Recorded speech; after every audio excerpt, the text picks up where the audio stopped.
नमस्कार, दृष्टि आईएएस के टुडे के प्रोग्राम में आपका स्वागत है। सबसे पहले पिछले सेशन का रिकैप देखते हैं। पहला प्रश्न था, निम्नलिखित में से क्या ला नीना के प्रभाव है या फिर हैं? 1. भूमध्य रेखीय क्षेत्र में तेज हवाएं। 2. अमेरिका के विभिन्न राज्यों में बवंडर यानी टॉर्नेडो देखने को मिलते हैं। 3.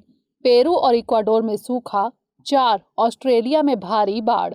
नीचे दिए गए कोड का प्रयोग कर सही उत्तर चुनिए। इसका सही जवाब था 1, 2, 3 और 4। अगला प्रश्न था, निम्नलिखित कथनों पर विचार कीजिए। 1. ग्लोबल फूड सिक्योरिटी यानी GFS इंडेक्स 2021 में भारत 71वें स्थान पर है। 2. फूड अफोर्डेबिलिटी के मामले में भारत पाकिस्तान से पीछे है। 3. GFS इंडेक्स को विश्व खाद्य संगठन द्वारा डिजाइन और निर्मित किया गया है। उपरोक्त में से कौन सा यहाँ से कथन सही है या फिर है? इसका सही जवाब था केवल 1 और 2। अगला प्रश्न था, निम्नलिखित कथनों पर विचार कीजिए। 1. भारत गोल्डन राइस को उगाने के लिए मंजूरी देने वाला पहला देश है। 2. गोल्डन राइस जेनेटिकली मॉडिफाइड चावल है जो विटामिन A की कमी को पूरा कर सकता है। उपरोक्त में से कौन सा यहाँ से कथन सही है या फिर है? इसका सही जवाब था केवल 2। अगला प्रश्न था, अर्थ शॉर्ट प्राइस के संबंध में निम्नलिखित कथनों पर विचार कीजिए। 1. यह जलवायु परिवर्तन से संबंधित गए नवाचार के लिए दिया जाता है। 2. यह संयुक्त राष्ट्र पर्यावरण कार्यक्रम द्वारा दिया जाता है। 3. पहला अर्थ शॉर्ट प्राइज भारत के विद्युत मोहन ने जीता है। उपरोक्त में से कौन सा यहाँ से कथन सही है या फिर है? इसका सही जवाब था केवल 1 और 3। अगला प्रश्न था, United Nations framework convention on climate change यानी UNFCCC द्वारा कौन से वित्तीय तंत्र यानी फाइनेंशियल मैकेनिज्म स्थापित किए गए हैं? 1. क्योटो प्रोटोकॉल के तहत adaptation fund. 2. Green climate fund. 3. Least developed countries fund. 4. Global environment fund. नीचे दिए गए कोड का प्रयोग कर सही उत्तर चुनिए। इसका सही जवाब था 1, 2, 3 और 4। अगला प्रश्न था, सर सैयद अहमद खान के संबंध में निम्नलिखित कथनों पर विचार कीजिए। 1. राष्ट्र की अवधारणा के संदर्भ में उनका विचार धर्मनिरपेक्ष आदर्शों से प्रेरित था। 2. वह एक बहुसंस्कृतवाद में विश्वास करते थे जिसके तहत सभी सांस्कृतिक समुदायों को राज्य के तहत समान स्टेटस दिया जाना चाहिए। उपर्युक्त में से कौन सा यहाँ से कथन सही है या फिर है? इसका सही जवाब था 1 और 2 दोनों। अगला प्रश्न था, अग्रिम जमानत यानी एंटीसिपेटरी बेल के संबंध में निम्नलिखित कथनों पर विचार कीजिए। 1. अग्रिम जमानत में गिरफ्तारी से पहले ही किसी व्यक्ति को जमानत पर रिहा करने का निर्देश दिया जाता है। 2. अग्रिम जमानत देते समय कोई समय सीमा निर्धारित नहीं की जा सकती है और यह मुकदमे के अंत तक भी जारी रह सकती है। 3. यह केवल उच्च न्यायालय द्वारा जारी की जाती है। उपर्युक्त में से कौन सा यहाँ से कथन सही है या फिर है? इसका सही जवाब था केवल 1 और 2। अगला प्रश्न था, निम्नलिखित कथनों पर विचार कीजिए। 1. बेसल कन्वेंशन संभावित खतरनाक रसायनों पर पार्टियों के बीच सूचनाओं के आदान प्रदान को बढ़ावा देता है। 2. रॉटरडैम कन्वेंशन में खतरनाक कचरे के ट्रांसबाउंड्री मूवमेंट के नियंत्रण की बात की गई है। ऊपर दिए गए कथनों में से कौन सा यहाँ से सही है या फिर है? इसका सही जवाब था ना तो 1 और ना ही 2। अगला प्रश्न था, खबरों में रहा कुनमिंग डिक्लेरेशन निम्नलिखित में से किससे संबंधित है? इसका सही जवाब था जैव विविधता संरक्षण। अंतिम प्रश्न था, ढोल के संबंध में निम्नलिखित कथनों पर विचार कीजिए। 1. यह दक्षिण और दक्षिण पूर्व एशिया के उष्णकटिबंधीय जंगलों में रहने वाला एक मांसाहारी जानवर है। 2. इसका IUCN स्टेटस एंडेंजर्ड है। ऊपर दिए गए कथनों में से कौन सा यहाँ से सही है या फिर है? इसका सही जवाब था 1 और 2 दोनों। हमारे वीडियो अंग्रेजी में देखने के लिए फॉलो करें हमारा ही दूसरा YouTube चैनल दृष्टि IAS इंग्लिश। शुरुआत करते हैं आज के सेशन की। सबसे पहले देखेंगे अभ्यास प्रश्न।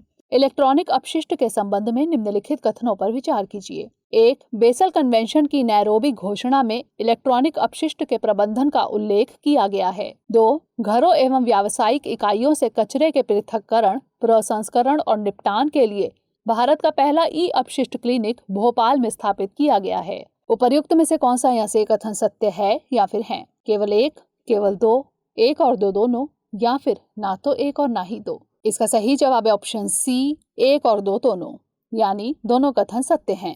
इलेक्ट्रॉनिक वेस्ट में उपयोग करके छोड़े गए इलेक्ट्रॉनिक सामान, इनके पुर्जे एवं घटक शामिल होते हैं। घरों एवं व्यावसायिक इकाइयों से कचरे के पृथक्करण, प्रसंस्करण और निपटान के लिए भारत का पहला अपशिष्ट क्लिनिक भोपाल में स्थापित किया गया है, इसलिए कथन 2 सही है।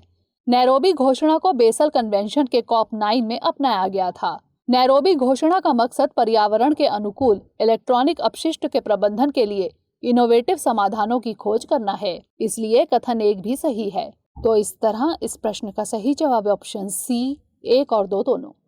आज के सेशन का पहला प्रश्न है, हाल ही में खबरों में रहे जियोरिसा मार्समेंसिस का संबंध निम्नलिखित में से किससे है? हाइपरसोनिक मिसाइल, पश्चिमी घाट में मिली मेंढक की प्रजाति, उत्तराखंड में खोजा गया पौधा या फिर मेघालय में खोजी गई घोंघे की प्रजाति? इसका सही जवाब है ऑप्शन डी, मेघालय में खोजी गई घोंघे की प्रजाति। मेघालय के मावसमई गुफा के जियोरिसा मार्समेंसिस नामक सूक्ष्म घोंघे की एक नई प्रजाति की खोज की गई है, इसलिए विकल्प डी सही है। बेंगलुरु के ATREE यानी Ashoka trust for research in ecology and the environment के वैज्ञानिकों की टीम द्वारा इसे खोजा गया है। तो इस तरह इस प्रश्न का सही जवाब है ऑप्शन डी, मेघालय में खोजी गई घोंघे की प्रजाति। अगला प्रश्न है, प्रोडक्शन गैप रिपोर्ट के संदर्भ में निम्नलिखित कथनों पर विचार कीजिए। 1. यह रिपोर्ट पेरिस समझौते के लक्ष्यों और देशों के जीवाश्म ईंधन के नियोजित उत्पादन के बीच के अंतर को उजागर करती है। 2. वर्ल्ड वॉच इंस्टीट्यूट द्वारा हर साल यह रिपोर्ट जारी की जाती है। उपरोक्त में से कौन सा यहाँ से कथन सही है या फिर है? केवल 1, केवल 2, 1 और 2 दोनों, या फिर ना तो 1 और ना ही 2? इसका सही जवाब है ऑप्शन ए, केवल 1। हाल ही में संयुक्त राष्ट्र पर्यावरण कार्यक्रम ने कहा कि दुनिया भर की सरकारें अभी जीवाश्म ईंधन के उत्पादन को कम करने पर विशेष ध्यान नहीं दे रही हैं। प्रोडक्शन गैप रिपोर्ट पेरिस समझौते के लक्ष्यों और देशों के जीवाश्म ईंधन के नियोजित उत्पादन के बीच के अंतर को उजागर करती हैं, इसलिए कथन 1 सही है। संयुक्त राष्ट्र पर्यावरण कार्यक्रम द्वारा हर साल यह रिपोर्ट जारी की जाती है, इसलिए कथन 2 गलत है। तो इस तरह इस प्रश्न का सही जवाब है ऑप्शन ए, केवल 1। अगला प्रश्न है, निम्नलिखित कथनों पर विचार कीजिए। 1. संविधान के अनुसार अध्यक्ष का पद कभी भी खाली नहीं होना चाहिए। 2. लोकसभा सदस्यों में से ही उपाध्यक्ष विशेष बहुमत से चुने जाते हैं। 3. लोकसभा के भंग होने पर भी अध्यक्ष अपना पद खाली नहीं करते हैं। उपरोक्त में से कौन सा यहाँ से कथन सही है या फिर है? केवल 1, केवल 2 और 3, केवल 1 और 3, या फिर 1, 2 और 3? इसका सही जवाब है ऑप्शन सी, केवल 1 और 3। हाल ही में हरदोई विधायक नितिन अग्रवाल उत्तर प्रदेश विधानसभा के उपाध्यक्ष चुने गए हैं। संविधान के अनुसार अध्यक्ष का पद कभी भी खाली नहीं होना चाहिए, इसलिए कथन 1 सही है। लोकसभा सदस्यों में से उपाध्यक्ष का चुनाव होता है। इनका चुनाव सदन में उपस्थित और मतदान करने वाले सदस्यों के साधारण बहुमत से होता है, इसलिए कथन 2 गलत है। लोकसभा के भंग होने पर भी अध्यक्ष अपना पद खाली नहीं करते हैं। वह अपने पद पर नवनिर्वाचित लोकसभा की पहली बैठक तक बने रहते हैं, अतः कथन 3 सही है। तो इस तरह इस प्रश्न का सही जवाब है ऑप्शन सी, केवल 1 और 3। अगला प्रश्न है, निम्नलिखित में से किस देश की सीमा काला सागर से लगती है? 1. मैसेडोनिया, 2. रूस, 3. यूनान, 4. जॉर्जिया। नीचे दिए गए कूट का प्रयोग कर सही उत्तर चुनिए। केवल 1 और 2, केवल 2 और 4, केवल 3 और 4, या फिर 1, 2, 3 और 4? इसका सही जवाब है ऑप्शन बी, केवल 2 और 4। 6 देशों की सीमा काला सागर से लगती है। उत्तर में यूक्रेन, पूर्व में रूस और जॉर्जिया, दक्षिण में तुर्की, पश्चिम में बुल्गारिया और रोमानिया की सीमा काला सागर से लगती है, इसलिए विकल्प बी सही है। तो इस तरह इस प्रश्न का सही जवाब है ऑप्शन बी, केवल 2 और 4। अगला प्रश्न है, चीन में आर्थिक मंदी आने से भारत में निम्नलिखित में से क्या प्रभावित होगा? 1. आयात, 2. निर्यात, 3. निवेश। नीचे दिए गए कूट का प्रयोग कर सही उत्तर चुनिए। केवल 1 और 2, केवल 2, केवल 2 और 3, या फिर 1, 2 और 3? इसका सही जवाब है ऑप्शन डी, 1, 2 और 3। हाल ही में चीन के राष्ट्रीय सांख्यिकी ब्यूरो ने बताया है कि देश की तीसरी तिमाही में जीडीपी ग्रोथ रेट 4.9% रही। चीन के साथ भारत का द्विपक्षीय व्यापार 2021 के पहले 9 महीनों में लगभग 50% बढ़ा है। इस प्रकार चीन की अर्थव्यवस्था को स्लो होने से भारत के उपभोक्ता बाजार और बुनियादी ढांचे के विकास पर असर पड़ेगा, इसलिए कथन 1 सही है। भारत लौह अयस्क का ज्यादातर निर्यात चीन को करता है। यदि चीन के रियल स्टेट बाजार में स्लो डाउन आता है तो भारत द्वारा किए जा रहे निर्यात पर भी असर पड़ेगा, इसलिए कथन 2 सही है। चीन में स्लो डाउन आने की वजह से निवेश भारत से बाहर जा सकता है, इसलिए कथन 3 सही है। इस स्थिति में भारत के पास एक सुनहरा मौका है कि वह आर्थिक सुधारों में तेजी लाकर अगला वैश्विक विनिर्माण केंद्र बन सके। तो इस तरह इस प्रश्न का सही जवाब है ऑप्शन डी 1, 2 और 3। अगला प्रश्न है, मार्तंड सूर्य मंदिर के संबंध में निम्नलिखित कथनों पर विचार कीजिए। 1. मार्तंड सूर्य मंदिर को पांडव लैदान के नाम से भी जाना जाता है। 2. इसका निर्माण कारकोटा राजवंश के तीसरे शासक ललितादित्य मुक्तपीड़ा ने 8वीं शताब्दी में करवाया था। 3. यह मंदिर जम्मू एवं कश्मीर में स्थित है। ऊपर दिए गए कथनों में से कौन सा यहाँ से सही है या फिर है? केवल 1 और 2, केवल 2 और 3, केवल 1 और 3 या फिर 1, 2 और 3? इसका सही जवाब है ऑप्शन डी 1, 2 और 3, यानी सभी कथन सही हैं।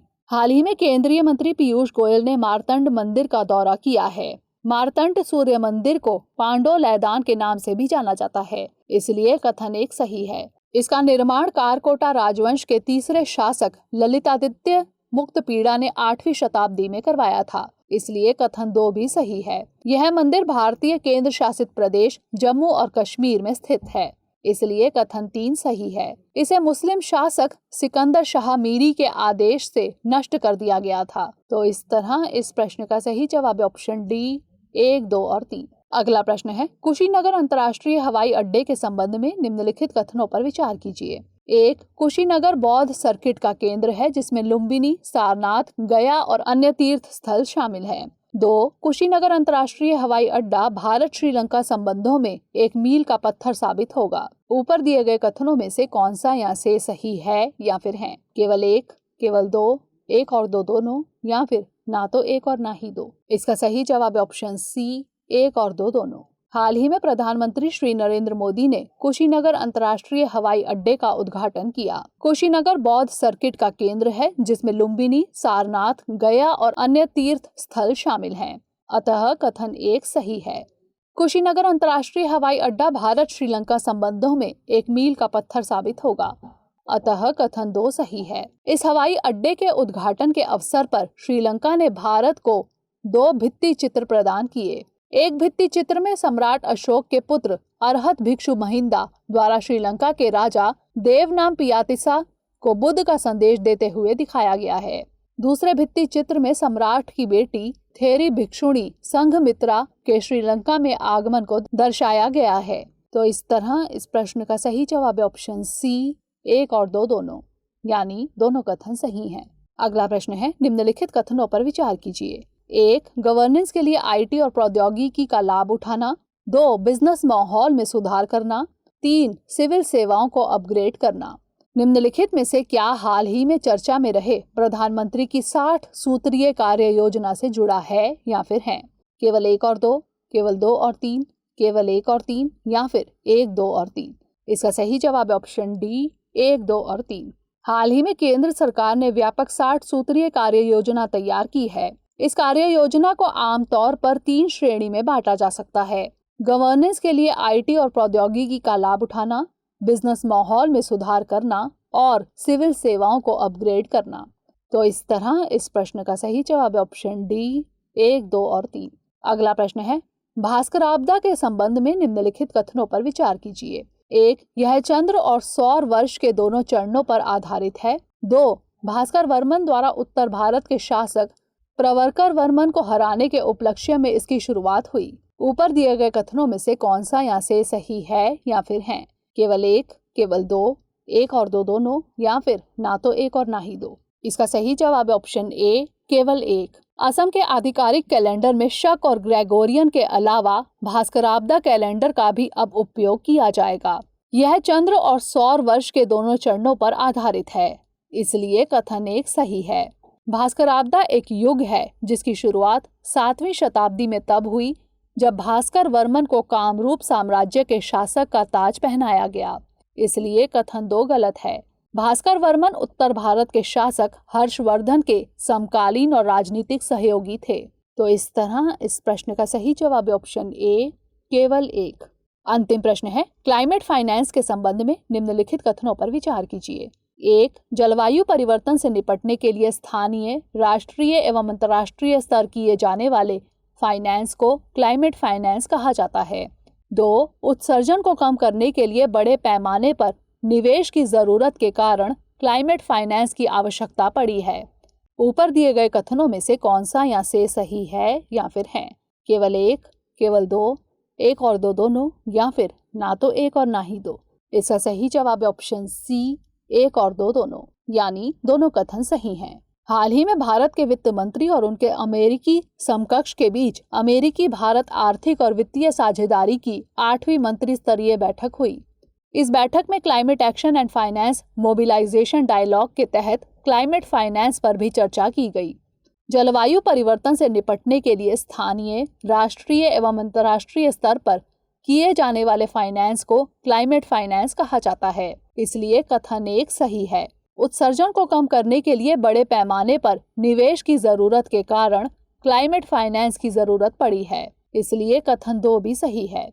तो इस तरह इस प्रश्न का सही जवाब है ऑप्शन सी, एक और दो दोनों।